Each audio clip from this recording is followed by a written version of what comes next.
they are 20 in number, fighting for just 6 spots left in terms of the World Cup qualifiers, intercontinental qualifier that is left. And looking at the African continent, we have just Democratic Republic of Congo that is fighting for the 10th spot for the African continent, and this is the moment for us to support Democratic Republic of Congo. Mind you, we are more than or less than 80 days into the 2026 FIFA World Cup that is going to be hosted by America, Mexico, and Canada. Once more, you're welcome onto Sportbox, where we are going to be talking of a lot of things that are happening in the sporting domain, focusing on Mohamed Salah's journey in the Liverpool. Mind you, the season is not yet over for the Egyptian king, as many more records are going to why not go down in history.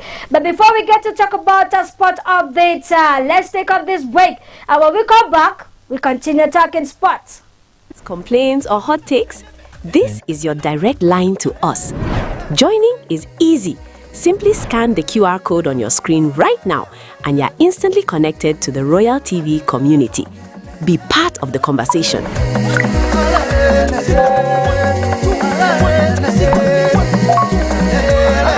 Influence our programs. Help shape the future of your favorite TV station.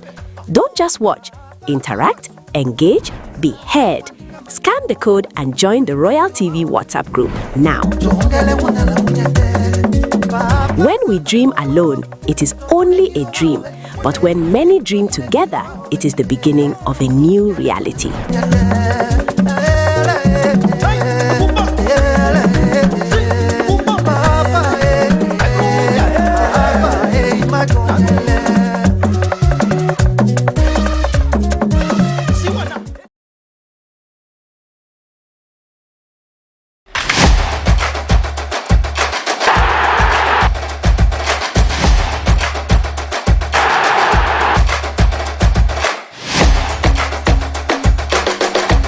Welcome back. If you are just tuning into Royal Television, you're watching Sportbox with me, Ngunyi Sonita. That is the name you should remember. Every Mondays, every Fridays. And equally, before we talk about what transpired in Australia today, let's first of all travel and go to the atmosphere in the Lions Den before they could play against Australia, where they were defeated 1-0, where it was a beautiful atmosphere before that particular game, where we had the likes of Coach David Pagu, the likes of Nani Damaso, and the ambience equally that the Lions were actually carrying before heading into this particular encounter. Unfortunately for them, they lost that particular game after an 85-minute goal was scored by Jordan Boss to give Australia the lead in terms of that particular encounter. Before the game proper, let's take you to Sydney, Australia to look at the atmosphere in the Lions Den.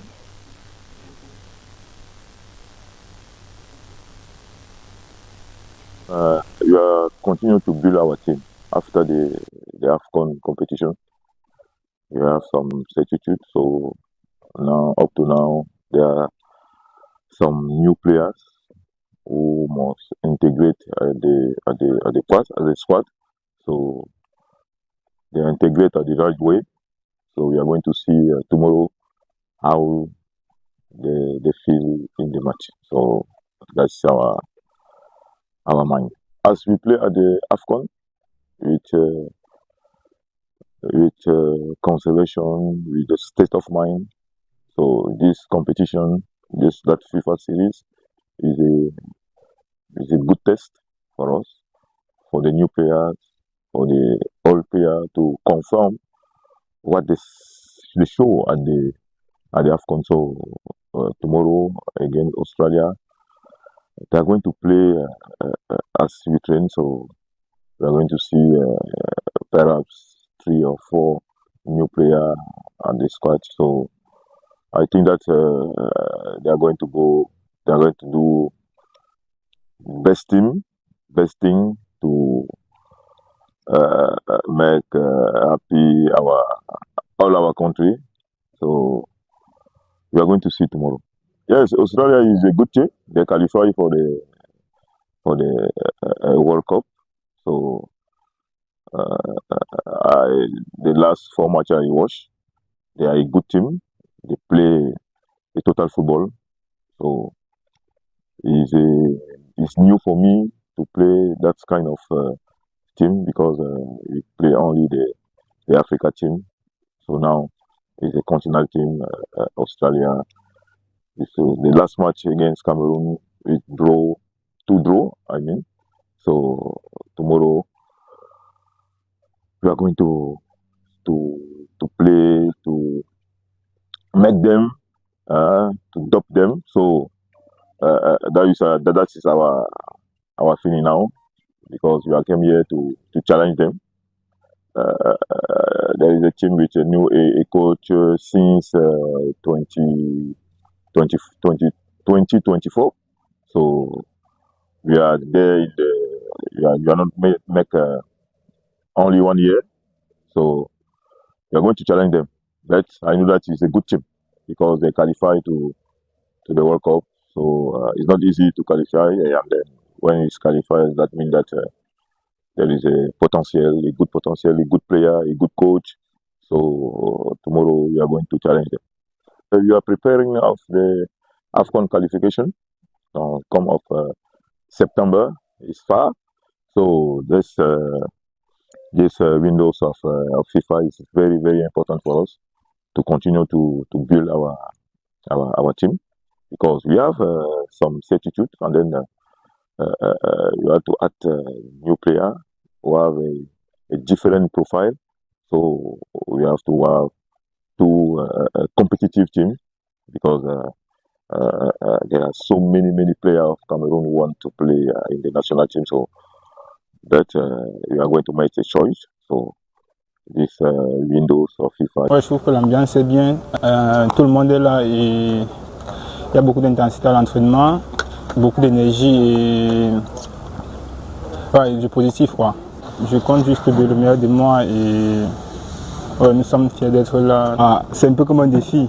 On doit relever le défi et ouais, nous sommes là pour ça. J'ai très faim. Ouais, j'ai très faim. Ça m'a beaucoup dérangé parce que j'ai travaillé dur pour ça toute la saison et c'est arrivé à pic, mais bon, partie remise. It was good. It's we can see we have a really good group. Everyone is living together very well. The group is healthy, and yeah, we're excited for the games to come.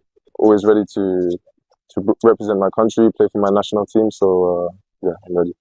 It's a bit like Ambina said. It's a challenge for us, you know, to honor them and to play a very good game. It's the same stadium, so yeah, it's a big challenge for us. Yeah, it's good. We try to keep the same team spirit as we had during the CAN. And like I said, you can see that the group is very good. We live well together. So yeah, we're in a good way.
And that was the atmosphere in the Lions Den before they could clash against Australia in the morning around 10 o'clock. And mind you that the game itself, the atmosphere didn't portray what the boys display on the green turf, as we had a lot of domination from the Australian side, and because of that pressure that or the hunger that Australia portrayed, they were able to get one goal. Mind you, it was supposed to be two, but thanks to the safe hands of David Passy, they were able to beat Cameroon 1-0. Let's look at some highlights of that particular game that was played today against Australia.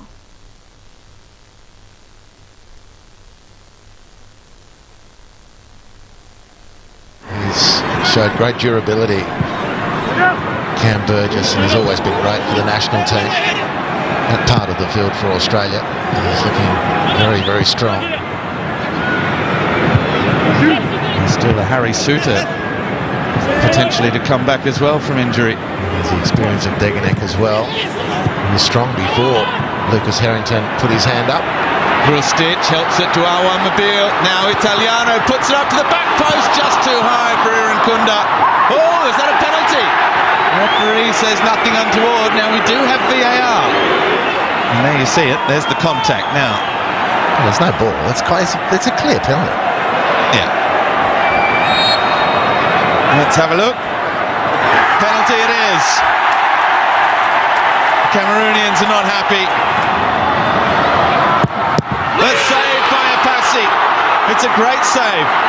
Low to his left. Perhaps the ball just not quite close enough to the corners. Irankunda with Rustich. Irankunda accelerates. Ball to the back post. Chikati. Burgess is there. Best chance of the night outside of the penalty. It's a tough one to get what you need on it, power-wise, as far as the header is concerned, from Cam Burgess, and in the end, he couldn't do what was needed. Burgess again as we approach the final 10 minutes. Ocon Exler is caught. Mobile looking for Irankunda, the pace. Irankunda's shot saved by Apassi. Well, that's the explosiveness we've come to expect and the crowd wants from Nestor Irankunda.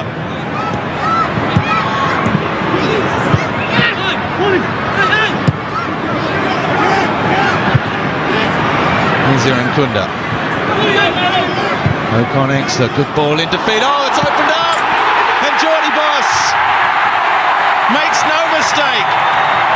Clinical finish. In the right place at the right time. And he wasn't about to look that gift horse in the mouth. They missed a penalty. They've had another couple of good chances in the second half. But finally, with 5 minutes left to play, Geordie Boss has given the Socceroos the lead. We're in the 5th minute of stoppage time. After that last little break in play, there'll be at least the 3 added on, because it was before it even started that we went down. Referee, though, whistle in the mouth. 5 minutes will do it. The Socceroos victorious. Geordie Boss's 3rd international goal. Enough for the green and gold to make a winning start to the FIFA series. All finished. Let's stay. You're welcome back, and that was the highlight between Australia and Cameroon, where unfortunately for the inimitable Lions of Cameroon, they were defeated 1-0 thanks to 85-minute goal scored by Jordan Bowes of Australia, giving them 3 points, and Cameroon sits third in terms of that particular table with just 0 points. Now, mind you, they are going to be facing China on the 31st of March 2026. Away from what transpired between Australia and the inimitable Lions of Cameroon, let's talk about the Southwest Regional League Match Day 3. Some of the games that took place yesterday at the Moliko May Sports Stadium, where we had the likes of Boya City that had a tie against Manu Football Club, and it was a 0-0 odd tie at the Moliko May Sports Stadium. Let's take a look at some key moments of that particular game, and when we come back, we'll continue the program. Summer Sports Academy drew first blood in the 22nd minute through Vince Ako, but their lead was short-lived as Marvel Akiambom equalized just 3 minutes later for Option Sports Academy. The first half ended in favor of Summer Sports. I knew that was going to come from you. Come back, Vicky.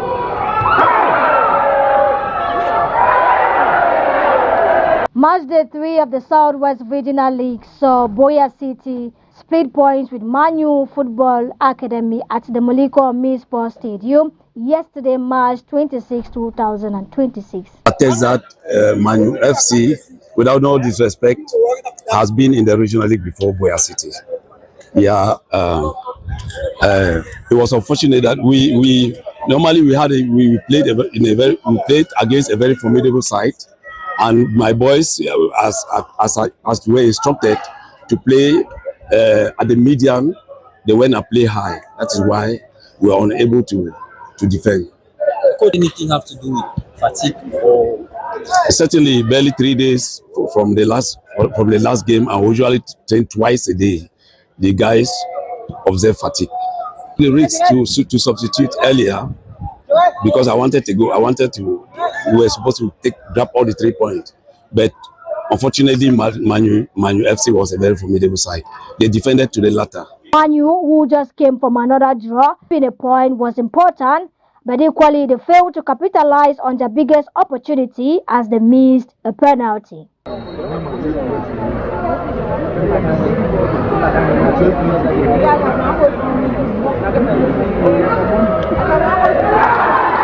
Miss a penalty, so I need to go back to my drawing board. We are having some issue with players, so we are forced to do defensive than doing more of attack. Yeah. But when the license will be out, I believe our players will make it. And yes, it's over here for the first game of the Southwest Regional League, counting from match day 3, where we had the likes of Boya City that split the points here with Manu. Mind you, this is the second point for Manu grabbed in 3 games where match day 2 they were exempted. And yes, this is the Manu that picked up to 9 goals of last football season. And this season they have proven that they are changing the narratives in terms of goals conceding, and we are hoping that as the season gets finished, maybe Manu will be able to pick up at least 3 points in 1 game.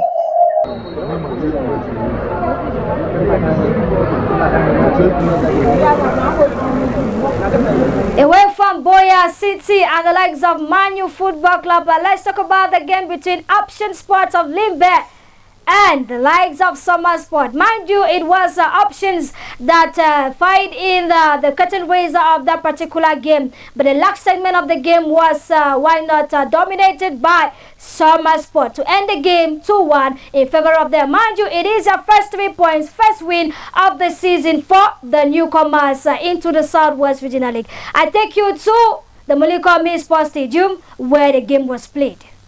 Summer Sports Academy drew first blood in the 22nd minute through Vince Ako, but their lead was short-lived as Marvel Akiambom equalized just 3 minutes later for Option Sports Academy. The first half ended in favor of Summer Sports Academy as Tenaze Karika found the net in the 45th minute to make it 2-1. Option Sports returned from the break with renewed and renowned energy and leveled the score once again in the 53rd minute through Lyonga Shone. With the game finally paused, Ndim Aparez stepped up from the bench in the 73rd minute to score what proved to be the decisive goal for Summer Sports Academy. Despite late pressure from Option Sports, Summer managed to hold on and secure an important victory in front of their home supporters. Yeah, the game of today has actually motivated us as we have this win. The intensity of the game, the way I want them to intensify their games is not yet achieved. Grace of God, when they come out, we try to fit in the right players and the right position. Well, the game of today, it was a difficult one as Option 2 is a tough side. They also needed a victory. But at the end, in the second half, we picked over the game. We lost some scoring chances. and by the grace of God again, we are able to make 3 goals today. On the other hand, the coach of Option Sports expressed disappointment with the results. Despite acknowledging his team's effort, he pointed out lapses in concentration at key moments and remained optimistic, insisting that the performance showed promise ahead of upcoming fixtures. It was a very good game for me. It was a bad day. The guys played the ball and the 2 teams, it was a good game. But at the end, Soma get the victory. We'll go and prepare more, come back from the next game. Soma was prepared for the game. I hope kudos for them. They get the team well. We'll prepare for the return again. We'll go and prepare more. We will see long. This is the first round. We will prepare more. I hope that you will be about the future of our group. The result ultimately highlights Summer Sports Academy's clinical urge in decisive moments, while Options will take positives from the competitive display despite the defeat. As the Southwest Regional Football League progresses, both sides are expected to build on their performance, with Summer Sports Academy aiming to maintain momentum and Option Sports Academy focused on turning strong performances into results. And yes, that was what transpired between the game Summer Sports and the likes of Option Sports Academy of Limbe. And it's on this note that we are going to end a sports update. Now I bring you back to the studio with my panelists, where we are going to be looking at Mohamed Salah's journey in Liverpool. Why not? When he entered into Liverpool, and as of the season 2026, where he will be saying that it's time for me to be in the corridors, maybe of Chelsea, maybe of Real Madrid, maybe, you never can tell, it's going to be Barcelona. Our fingers are crossed to see where Mohamed Salah is going to deposit his boot. But as it stands now, I'm going to welcome Ngome Mike. Good evening and welcome to the program. The likes of Boris Sono, good evening, welcome to the program. Cieleno Precious, the only powerful lady on set, I say good evening to you, and you all are welcome. Thank you. Hope you all are good. Yeah. Barcelona, are we okay? Yes, Barca is always okay because of the fact that we're leading in the classification table.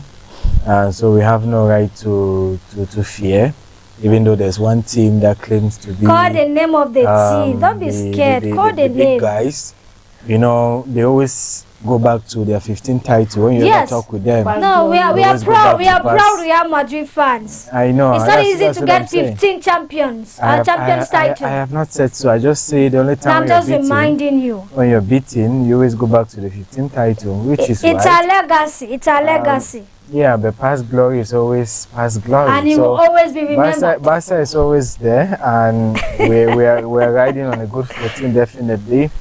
Yeah, we have a scare at the moment, but hopefully the tests will show that he's fit, because the prognostics that we're getting is not okay. Okay. Talking about Rafinha probably might miss the rest of the season. He has been our star player, especially all during through the last year, game. all through this year, not even the last game, all through the year, because he and his bro Lamine Yamal have been so excellent, so exceptional. I wanted to call it the way my people in the Cartier call it, but I would not, because you're already getting angry. Goma Michael, Liverpool, is it booming? Are you satisfied? Though you guys are, at one point you want to climb, at one point you're like, should I go or I should not go? So talk to us. How is Liverpool's corridor so far? Well, for now we're preparing a send-off for the king, and it's going to be I like that word, the king. Kingly ceremony at the end of the season. It's so sad that it's coming just a month to the end of the season, but hopefully we see everything good that Mohamed Salah has done for football club Liverpool, and we look for potentially somebody who can fill in these big shoes. I mean, the shoes will be extremely big, and hopefully we don't overpressure whoever is coming next to sit in place of the king. Definitely, Liverpool says they are ready to, why not, they say farewell to Mohamed Salah. And yes, it's always United. People of high blood. That man has not seen shave his head. Cieleno, what is happening for Manchester United? Well, Manchester United, we are fine. We are doing good. And if I could describe how we are now, I'll say we are hopeful, because a lot has been going on in the club lately, and seeing us since May 2023 moving up to the top 3, that's really interesting, and we are trying our possible best to do everything to play the Champions League and go to other competition, because this year we just had to take part in the Premier League. So, and for a club of that standard, it's not really good. Like you said, we have a fan who hasn't got his hair. So it's just to show you that the club has gone through trials, and we are ready. We are ready to restore back that glory to England. We are ready to paint Manchester red again. So oh my God, you can't wait to say England is red. Nevertheless, I have Liverpool, Barcelona fan, and Manchester United. Don't forget, I'm putting on white, the Real Madrid. I boast of it. Real Madrid fan. But let's take on this way. When we come back, we'll talk about the journey of Mohamed Salah in Liverpool. Do not touch that.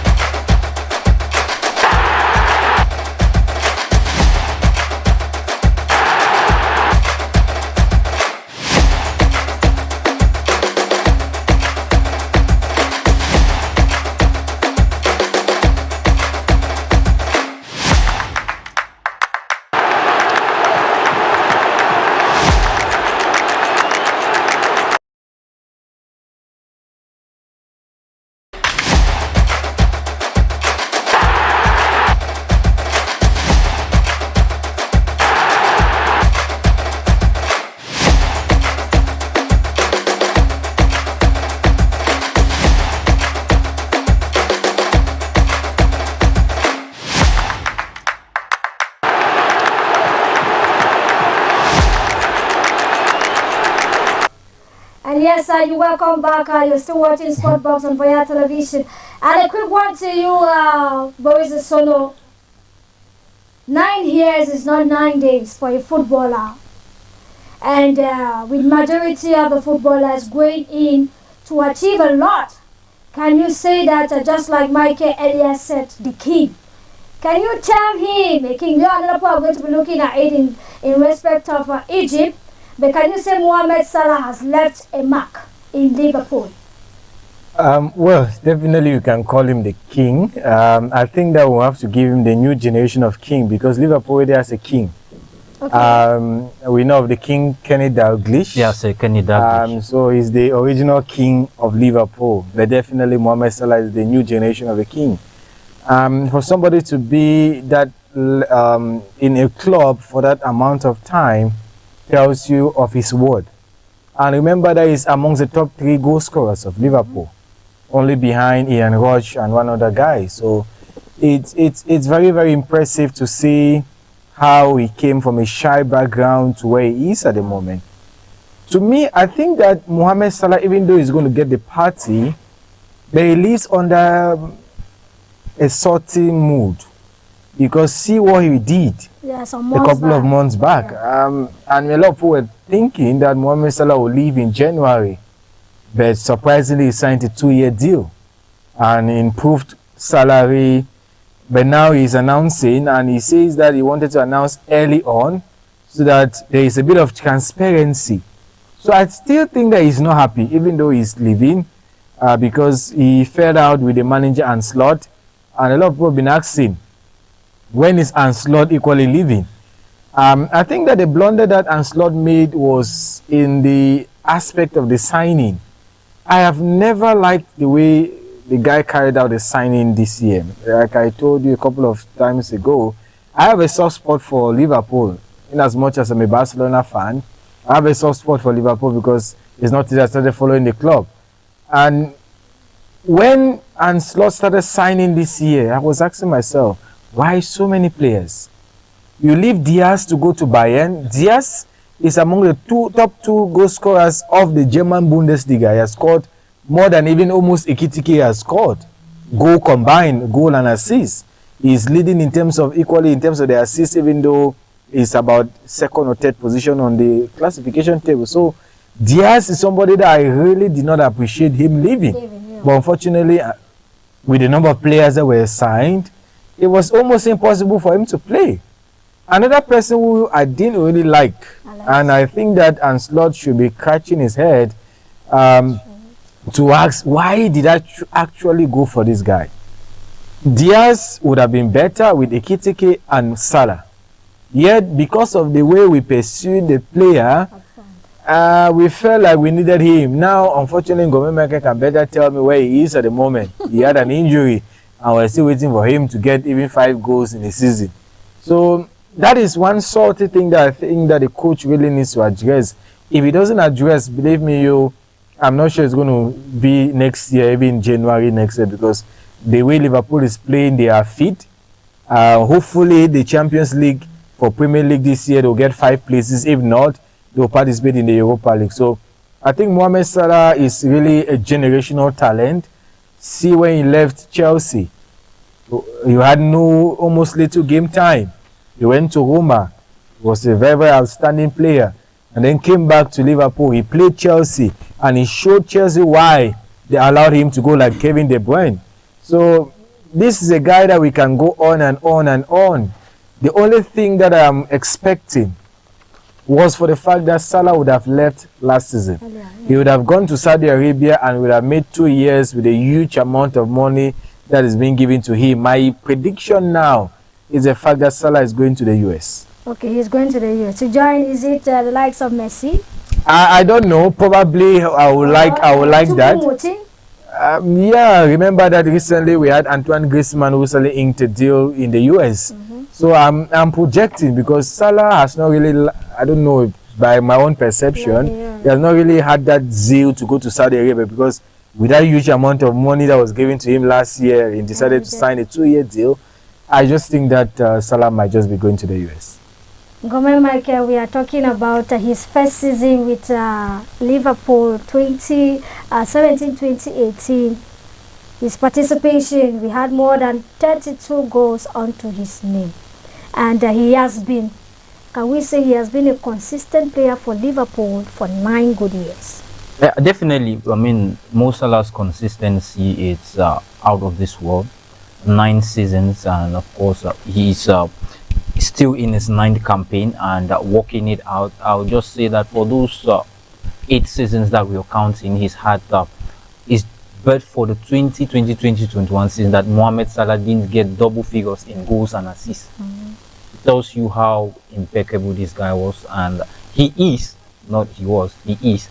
And a lot around this guy. It's just so an amazing career. Boris talked about his travel. I mean, at some point he felt down at Chelsea, and going back he went to Italy, and he didn't just go straight to Roma. He went to Fiorentina, played for Fiorentina before being signed at AS Roma. And even if you look at the amount from which Liverpool got him from AS Roma, I think 37.7 million. I think that might, even let's say the 9 seasons, if you had to take even 3 out of these 9 seasons that you've had, Mohamed Salah will be in the rounds of the 250 million and heading up forward. But I really much appreciate this guy, and I have key moments about Mohamed Salah which are peculiar, notably the hat-trick he got at Old Trafford. Those are one of the most amazing games I watched Mohamed Salah. Exactly, though he got it against Andre Onana in goal. Mohamed Salah won when Liverpool and Salah won the UEFA Champions League in 2019. This guy, though he didn't have to play the game against Barcelona, but you could sense that team spirit, that willingness to win, and are moving on forward. And Mike, even if you look at that, you go back to his passion. I always go back to what Sonita and the club did to him on unnecessary. We go back to the likes of Sergio Ramos. Yeah, exactly. That foul that they gave him. That was an era that, in fact, even till now, some people. And I think that if he was participating in that game, he would have eliminated Real. Unfortunately, with what Ramos is known for, had to tell Mo Salah, no, you're going to go out of this particular. Definitely. And when he says it, he will do it. Yeah, which shows that I think Real is a club that I don't want to go into details, but I think that the passion of Mohamed Salah. Thank you for holding your breath at that level, Boris. But now, to you, Gomez was talking about ranking. To you, Precious, what does Mohamed Salah represent in the African football?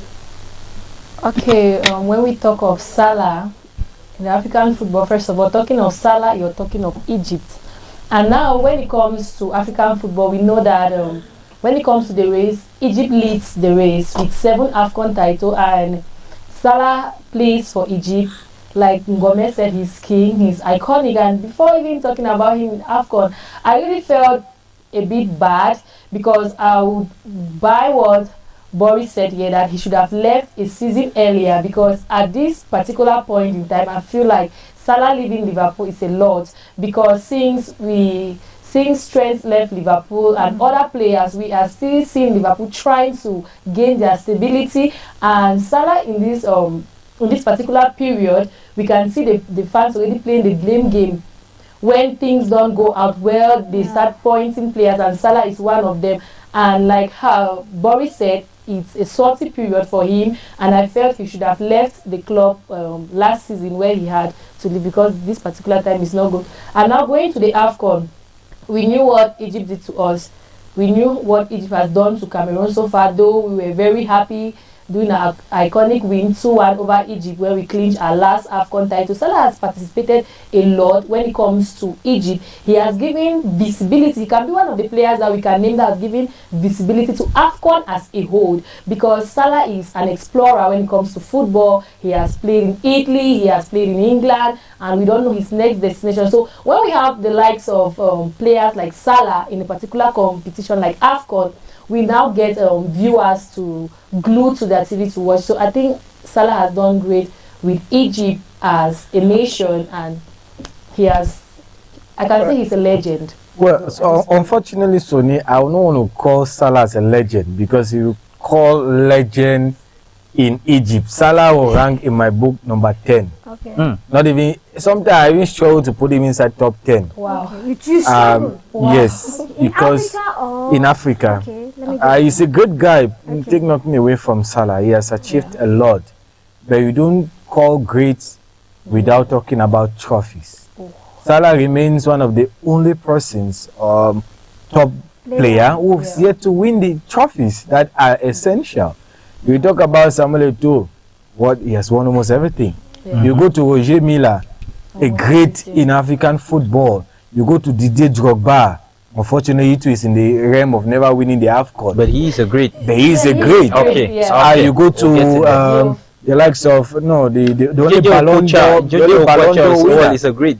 Yeah, the only Ballon d'Or winner. Yaya Touré has won. So he is a great guy, no doubt. And also, you want to look at the top players in Egypt. Do we think he's among the top 3? With even his coach, a 2-time winner of the AFCON. Exactly. So I struggle to see him inside the top 3 in Egypt. Really? But he's a good guy. It looks like in Africa has a different No, I understand. Let's I understand. Everybody has a different opinion with Salah, but like I said, to me, I don't see him inside the top 3, even in Egypt. I know. It's not a question of being attached. Boris, after I think Egypt won their last African Cup of Nations, was it 2010? 2010. Exactly. How long did it take for Egypt to get back into the continental? Remember, Salah has been twice finalists and were beaten in the final twice. Please, you could give me an answer to my question. How long? Between 2010 when last did after 2010. Yeah. When did Egypt come back into the African Cup of Nations? It was almost 8 years or so? They missed 2 editions of the competition. They were not in Equatorial Guinea 2014. Yes. They were not in South Africa 2012. They were not in, they were not in when Zambia won in 2012. Yeah. They were not in 2013 when Nigeria won in South Africa.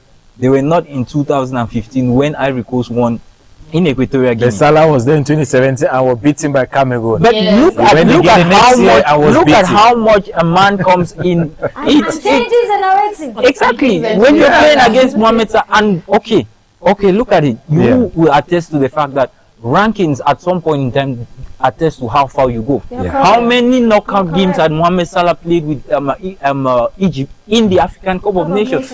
At least in every edition this guy has been in. Yeah. It is only in Ivory Coast last year that they got removed. Not even the group stage. I think it was the quarterfinals by the DR Congo in I think. My question, Michael. We're looking at the great. No, let's understand ourselves. Boris, the greatness. Please. The greatness. If you're talking about Yaya Touré, the greatness of African players, whether we like it or not, is often measured in relation to their performances abroad. You're correct. Which is supposed to be wrong. JJ, it's not entirely wrong. They play most of their football abroad. Yeah.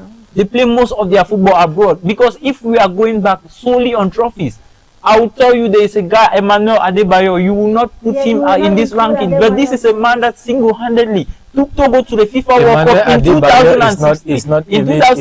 No, see, he Michael. He is an icon in African football, Boris. Michael, let's look at it from. It's not all about trophies. No. That's your opinion. In Africa, in Africa. Okay. George Weah did not win the AFCON, please. He got. Let me land. Okay. Yes, George Weah did not win the AFCON, right? All right. Who do you consider great? Or what's your perspective? No, Mohamed Salah. Yeah, I started by saying he's a great player, but I don't consider him inside a bracket. He's an African great. He's not a legend yet to my book, because you need to look at his performance with Egypt. Okay, you understand you. Yes. You're focusing. It is not only about focus on the club, yes. Not club level. It is not only about club. To say somebody is a legend does not mean that the person has been a legend. He's a legend with Liverpool, no doubt. You can call him a legend with Liverpool. Yeah. But we are calling him an overall legend. You must take into account his national team appearance. That is why you see there was a debate about whether who is the greatest of all time. They were saying Messi is not yet there. Why? He had not won a trophy with the national team, even though he picked up the Olympic. We were failing to understand about that particular. So when he won the trophy, the World Cup, they say, okay, he has Copa America first. No, they said he has completed. So now they are saying, okay, we go to Ronaldo. A lot of people are saying that Ronaldo is the great. And others are saying until he wins what? The World Cup. Before you no, please let's look at it from this. Like I said, Salah is a good player, a great player, no doubt. He has done a lot. You cannot take away from him that aspect. He has given Liverpool the trophies, the UEFA Champions League, the League Cups. They have given the Premier League itself. Come to Africa. What has Salah given Egypt? 2 appearances in the final, 2 losses. How has he led the team? He was a captain. He led the team. They were beating. How then do you judge to say Salah is a great when his coach, Hassan, has won 2 AFCONs? Mohamed Aboutrika gave Egypt the winner in the AFCON. Then you want to put Salah inside the top 3 in Egypt and even in the top 10. It is I'm even struggling to put him in the top 10. It is not. You are not happy. It is not a player's fault. It is not a player's fault of not belonging into a golden generation. No, but it's not now his fault to say that he's a great. But well, he's not a great in Africa. I've brought up a point that these guys, their performances, right? No, I think we should put him in the top 10. Separated with their performances at the club. Yeah. You understand? Because if you look at DJ Drogba and all the likes, they've played extremely well. And well, we should not write out Mo Salah yet. Yeah, because this guy could be a safari participant at any African Cup of Nations and still wins it. 2027 that is exactly. But now you're getting the point. No, we are doing our argument now. No, without the AFCON. He might. Thank you very much for that word. Exactly. But I still think Mohamed Salah fit. But now talking about ranking, performance, and all that. To you, which one is it the UEFA Champions League, the Premier League, or his performance in Egypt really defines his legacy? I will start with you, Precious. I think his performance generally. No. Which of these, Premier League, UEFA Champions League, or his performance in Egypt, which do you think defines Mohamed Salah's legacy? Champions League. Champions League. Maybe you have any reason? Champions League, obviously, all of us know it's a very tough competition. You compete against nations from different angles. So to emerge as champion, I mean, you really put in the work and you did what was supposed to be done to get a trophy. So. Boris Esono, UEFA Champions League, Premier League. I think that we just join as his European participation and African participation, because those 2 things are exceptional. But I want to go with the Premier League. In 30 years, Liverpool had never won the Premier League. They were being abused by Man United. That they have never won the Premier League. They are, even though if you join the first incarnation of the league, the Championship was the first division in England before being rebranded to the Premier League. Even though a lot of, Premier League. Liverpool had won it, but United were like, no, they are not listed. And the same United hasn't won. 1992. And the same. If you want to talk about it, if we are going, from 1992. and if we are going by the brand Premier League, Manchester United hasn't won the Premier League. They don't have a Premier League. No, it's not stray bullet. I'm talking about the branding. Manchester United has a whole lot of Barclays Premier League. You get? Yes. But the English Premier League. So United I think to me, I will go with the Premier League because it's a lot of significance. Okay. The last time that Liverpool won the Champions League was in 2005. That day can never come out of my memory. The famous Istanbul victory. So they had tasted victory in the Champions League, but in the Premier League, they had, in quote, the Premier League, they had never tasted like what United was saying. So I think that had a lot of significance, and for the fact that they played that year without the fans. Exactly. And they had to come back again for the second with the fans. So I think that it carries a lot of significance. Mohamed Salah is a Liverpool great. That one you can never take away from him. It's amongst the top 3 in Liverpool. But if you want to start classifying, there might be a problem. You have to look at Bill Shankly, Kenny Dalglish, and even our man Steven Gerrard. And you start looking at, that's already top 3 completed. So it means that you're looking at Salah inside top 4. No. We have to be honest. Salah is a Liverpool great. My only problem is this, that I have with a lot of people and with a lot of individuals concerning national team. Where do we rank the national team when you are classifying somebody as the greatest player? The reason why I say Salah is a bit back, I might bring inside the top 4. The top 3 to me is basically sealed. Okay. Because you cannot talk about the African continent without Samuel Eto'o. You can't. Whether you like it or not, going left, right, center. You can never talk about the top 3 without Eto'o being inside. Another person you want to look at who has caused a lot of issue, the only Ballon d'Or winner in the African continent. Where do we put him? And then you look at probably Roger Milla with what he did. So the top 3 is basically sealed with these 3 guys. But I think Salah has what it takes. But like you said, 2027 is coming up. If Salah picks up a trophy on the African continent, then a lot of people will appreciate him. A lot of Egyptian fans will appreciate him, that he was the captain and he gave the country the trophy. Sadly, he missed out in the last 2 years. This year, we had a lot of issues with respect to their participation. So, calling Salah an African great to me is a fast stretch. But he has a lot of things to do. Even though he's in his early 30s, next year is not far. The World Cup is coming up this year.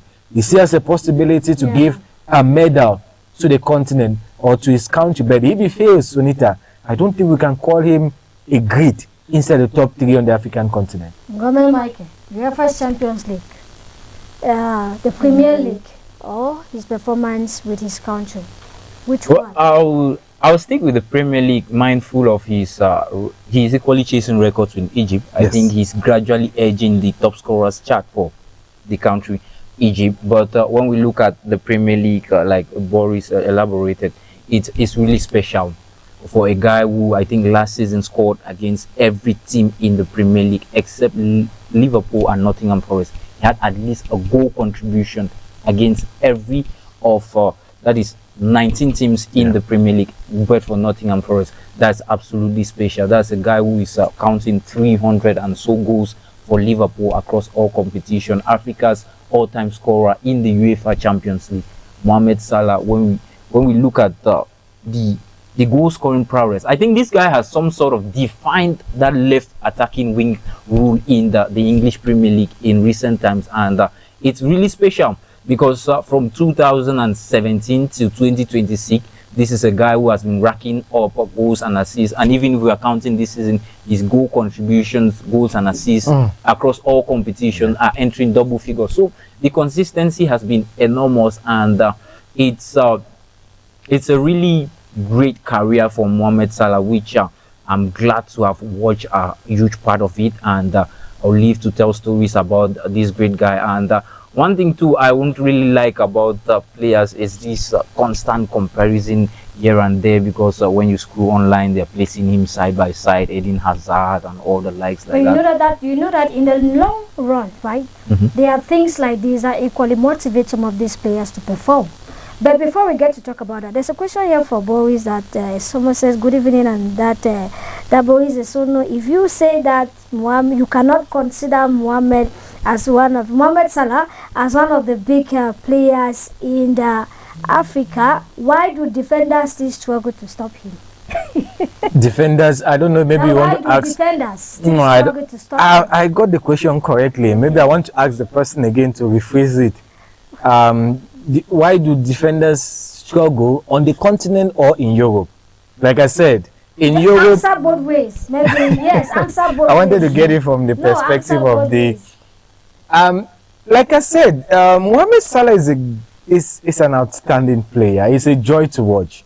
Anytime I watch Liverpool, I'm just in awe of how he plays and the runs that he makes and the passion that he has in playing football with Liverpool. Sadly, he's made Diogo Jota died, and you saw when he scored, he mimicked the way they're playing the PS5 games and so on and so forth. So Mohamed Salah, when I watch him in Europe, he's a beast.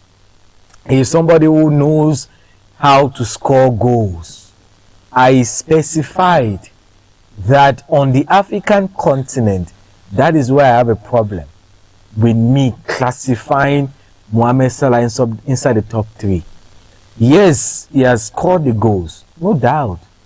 He is not the top goal scorer in the African continent in terms of the play with with Egypt.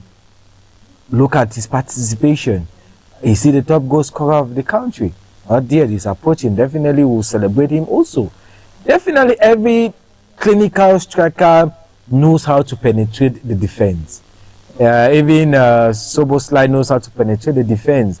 Even this guy that was bought for United, even though he has not scored a lot of goals, even though when we saw him coming, we're like, can this guy give us 10 goals? He's struggling to get the goals, but he knows how to penetrate. So Mohamed Salah is a clinical striker, no doubt. My only problem, like I said, is when you classify Mohamed Salah on the continent, you need to look at what he has done with Egypt. And he has not done a lot. He has taken Egypt to the final. Every player is counted for the trophy that he gave to the country and what you give to your country. Mohamed Salah will be noted for taking Egypt to 2 AFCON finals and losing it, whether we like it or not. That is what you'll be noted for. But you're classifying the top strikers, the top players of Egypt. You can put him in the top 3, no doubt. But to me, I'll give him the 4th position because of what he has done. We should stop this aspect of always classifying big players on their club level. No. What about the other African players who have not gone to Europe, but have done a lot with the clubs in Pyramids, with the clubs in Sundowns? How then do we classify them? Because of the fact that we're seeing them a lot, we think that they are greater or they are the greatest players than players who are playing on the continent. I go to the other day I was debating another issue about this guy who played for Pyramids. Unfortunately, I've forgotten his name. The top goal who was given the award for the best interclub player during the CAF Awards. I made a judgment. If you calculate that player and even Hakimi, the only reason why Hakimi won the player of the year, and I'm still very bitter about that, is because Hakimi won the Champions League. Aside from that, what else can you tell me Hakimi did? When you're looking at this guy who played for Pyramids, the name just slipped off my mind. Fiston Maele. Thank you very much, Fiston Maele. Calculate Fiston Maele's participation with Pyramids and put DR Hakimi. Congo. The only reason why Hakimi won was because we are seeing him, like we said. Everybody's watching him. Somebody be asking, but I'm not seeing Fiston Maele because unfortunately our TV sets do not give us the possibility to watch the Champions League, the CAF Champions League and the CAF Confederation Cup and even a league out in Egypt. But this is a guy that if you look at his stats, was the top goal scorer, helped the club to win almost all the trophies Pyramids won. But yet, because of the fact that we're not seeing him and we say he's not a great player, that is the same mindset I have when we always compare players who are playing only in Europe, which we're seeing, and we forget to see the players who are playing on the continent. Unfortunately, it's a slap to our faces, but we have to move on. That's how it has been. Nevertheless, it doesn't mean that some of these countries should not increase the visibility of their various leagues. And if you look in here in Cameroon, I should say congratulations to the men and women of the media who make sure that their players, especially the league, is showcased out there, not just to Cameroon, but out of Cameroon. A quick one before we take a leave of you, and we don't know yet, but I think it depends on where he moves on next, which I don't think could be anywhere around Europe's top 5.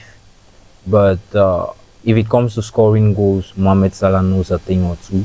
I mean, it's in him, and he's still doing it well. And I'll take this chance to wish him well and maybe get Liverpool into that much craved Champions League spot. And mindful of the fact that we have Champions League football being played this season, if I see Mohamed Salah go to a place maybe like Saudi Arabia or the MLS like Boris projected, the ability of scoring goals will still be there, because if we want to compare certain aspects of where he's coming from and where he might be landing into, the sharp contrast and seeing how it goes, because if we have the likes of other players who basically have not been that fluent on the pitch, racking numbers elsewhere, I think Mohamed Salah can do it. It's all about wishing him well. It's not over yet.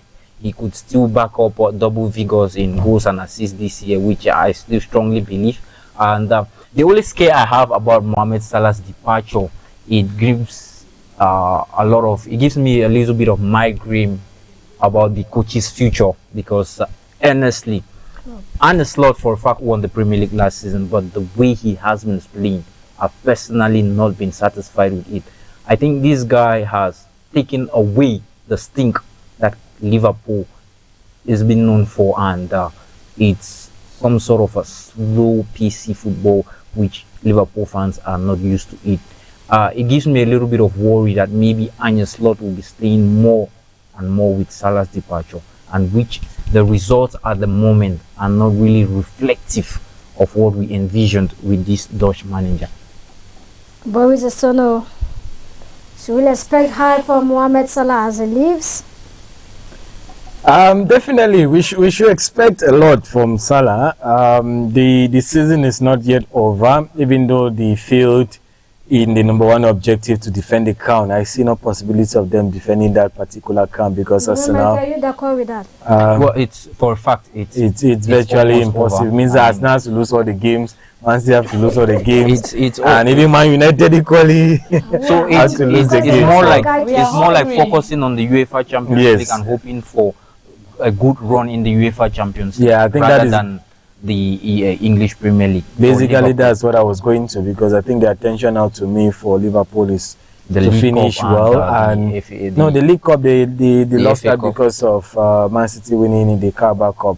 I think the FA Cup and the Champions League, those are the two places which Liverpool's attention is. And to me, I think that they have a good possibility in the Champions League, because even though Paris Saint-Germain has gone and pleaded with the federation and they postponed their game against Nice, which is some sort of foul play. Which to me, I think that they have a huge they have a huge sway concerning their league. Paris Saint-Germain, every season, every year, it is the same thing. But I think racking up a week of rest while we are struggling with our leagues. And that has been a problem where people have called for the fact that Premier League to step in to assist their clubs who are playing in the Champions League. But I think that Salah still has a lot of games ahead of him.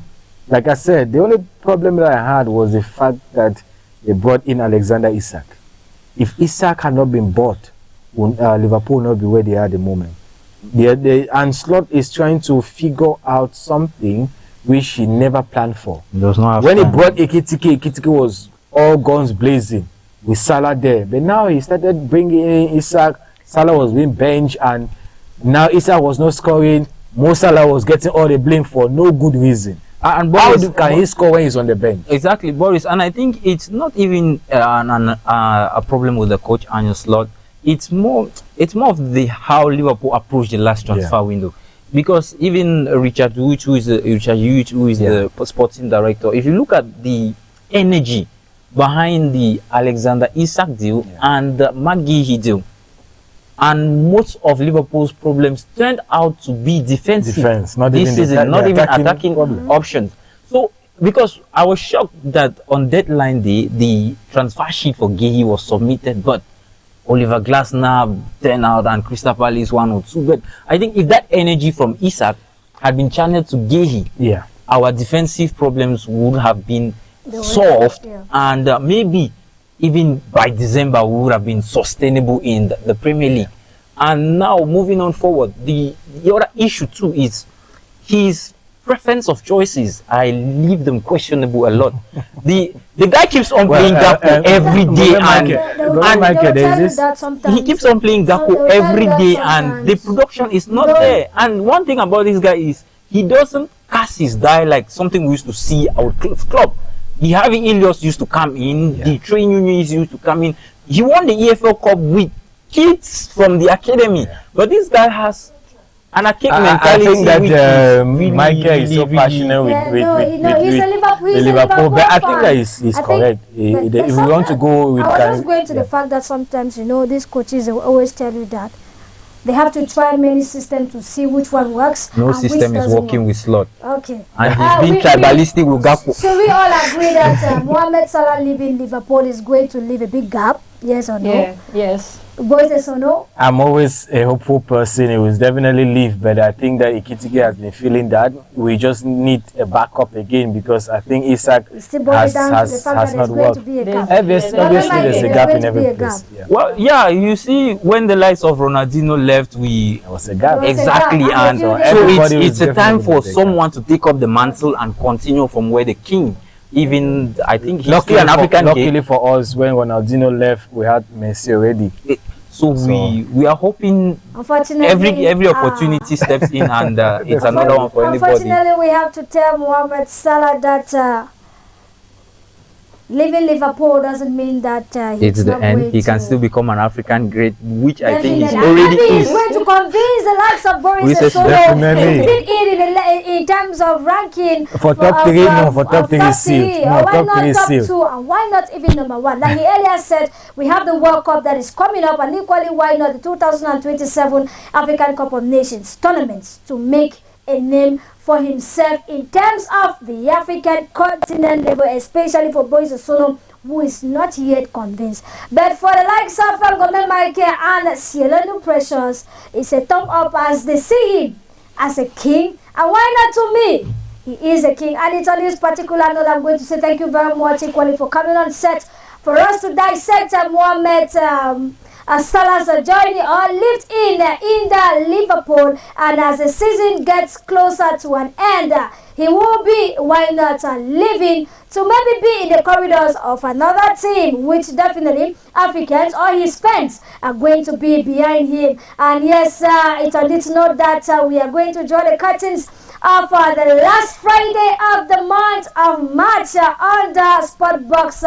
With me, Nguni Solita as a presenter. But before we say bye-bye, I want to say a million thanks to them for manipulating the 10,000 bottles. And equally general supervision came in from the likes of Alhaji Buba Salim. We say thank you. And yes, do have a lovely evening. But remember, News Hour is coming in a bit. Bye-bye.